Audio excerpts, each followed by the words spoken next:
You! Do you think you're a... The big guy with the crew cut suddenly looked at Jacob, who was being held back by Kathy.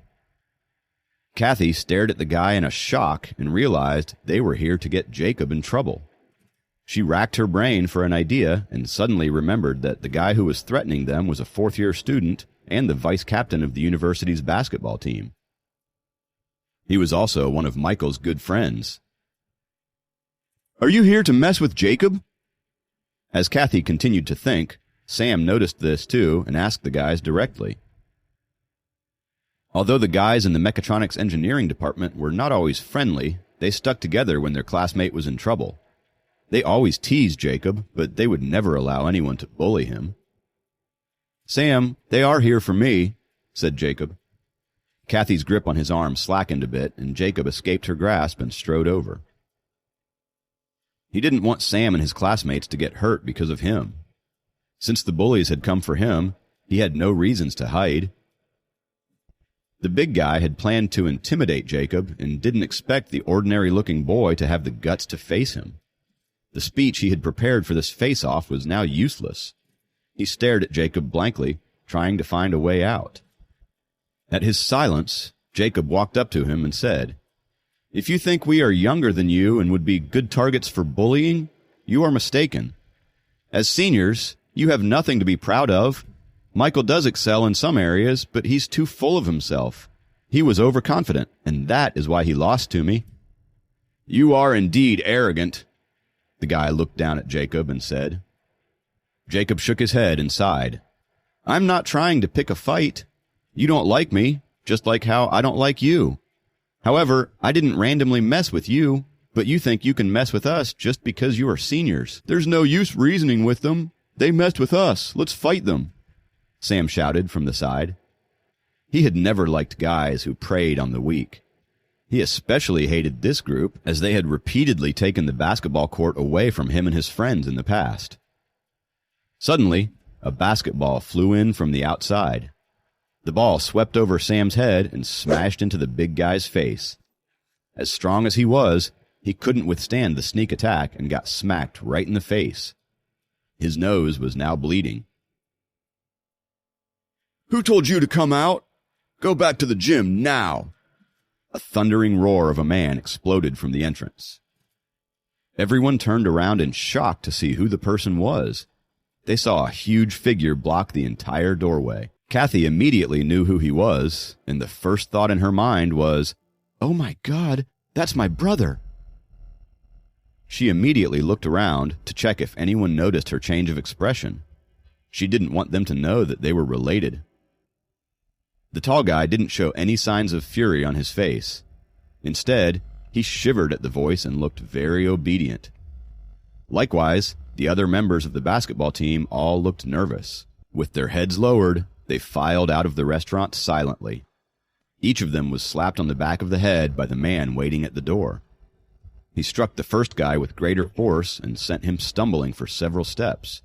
However, the guy didn't dare to retaliate. Looking at the magnificent man with a brawny body standing at the door, Jacob and his friends couldn't help but wonder about him. They began thinking about the strength he had and how commanding he was. "Get your back to training!" With another roar, the mysterious man escorted the basketball team to the university, giving the people in the restaurant a sigh of relief. The staff silently thanked the tall specimen of a man for saving the restaurant furniture and crockery from being ruthlessly demolished by silly teenagers. "He must be the captain of the basketball team.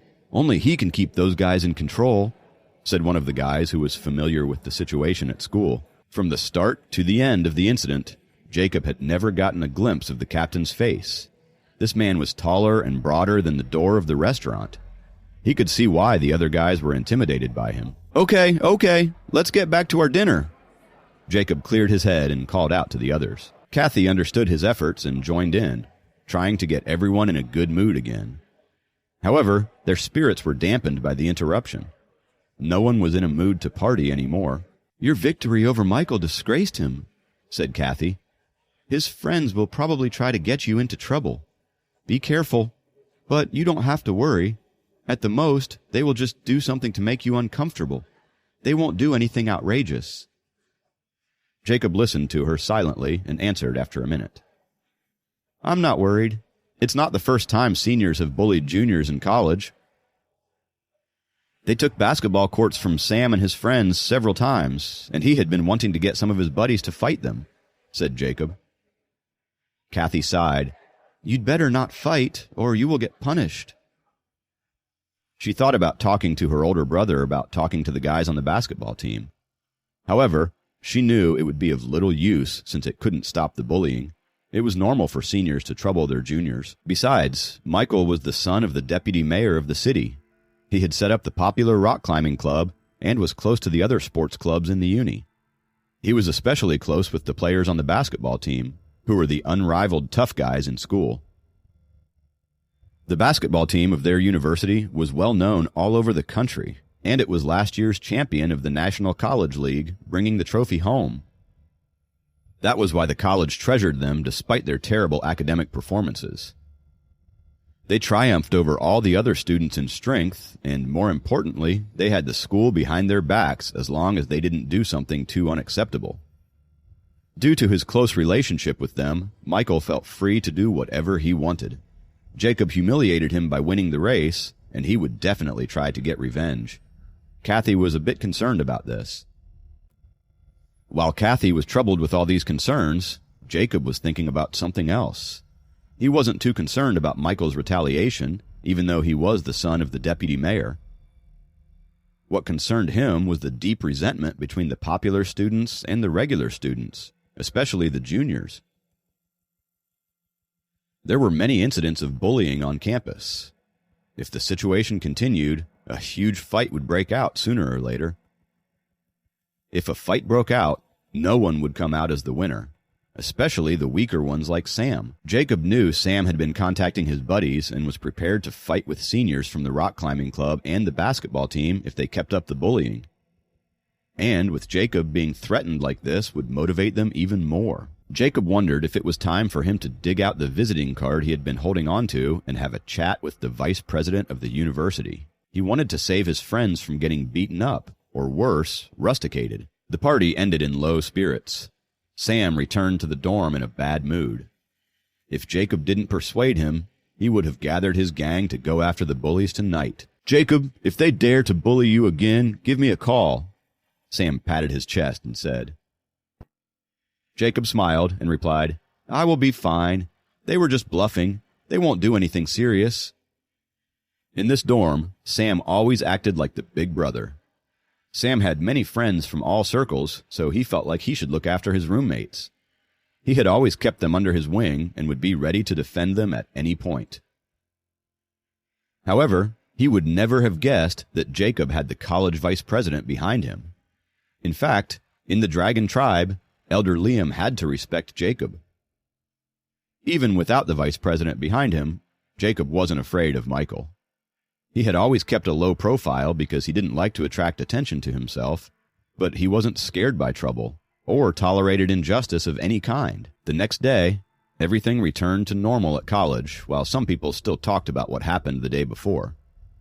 In class, Jacob immersed himself in preparing for high school English practice questions. He took his job as Sophie's tutor very seriously.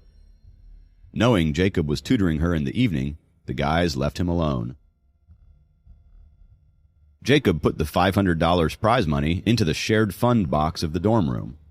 It would be used for Room 302's future activities and outings. He and his roommates had set up this fund so they are never short on money whenever they made any spontaneous plans. This generous donation by Jacob was really appreciated by the others. Jacob felt that he did his best in the race because Kathy encouraged him to enter his name and wanted to repay Kathy for it. She had been nothing but kind to him and was the only one who believed in him. He didn't know how he was going to repay her, but he was set on finding a way. The sky turned dark in the evening. Jacob rode the bus and arrived at Sophie's house right on time. For some reason, after having eaten food cooked by Sophie's mother, Jacob's mouth would water each time he was on his way to her house. Since yesterday was Monday and he didn't come to tutor Sophie, he was suddenly struck by a longing for the delicious food cooked by Helen. He was now craving them all the more as he stood at the door. With papers in hand, Jacob rang the doorbell. Suddenly, thunder resonated in the sky, and a storm came instantly. A downpour commenced. Standing at the door, Jacob was half soaked in the blink of an eye. "Well, hurry in." Hearing the doorbell ring, Helen hurried over to answer it. Seeing Jacob getting soaked in the rain, she ushered him in immediately. With another string of thunder, lightning flashed across the sky outside the windows. Soon enough, the whole city was engulfed in the rain, and nothing was visible under the dark sky.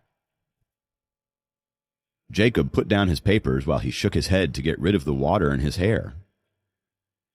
Helen handed him a white towel and said in a gentle tone, "You can stay here tonight. Today, Elder Frank is responsible for the rainfall, and it should last the entire night." Please subscribe to the Pocket FM YouTube channel and press the bell icon for instant notification. Check out our channel for more such exciting shows.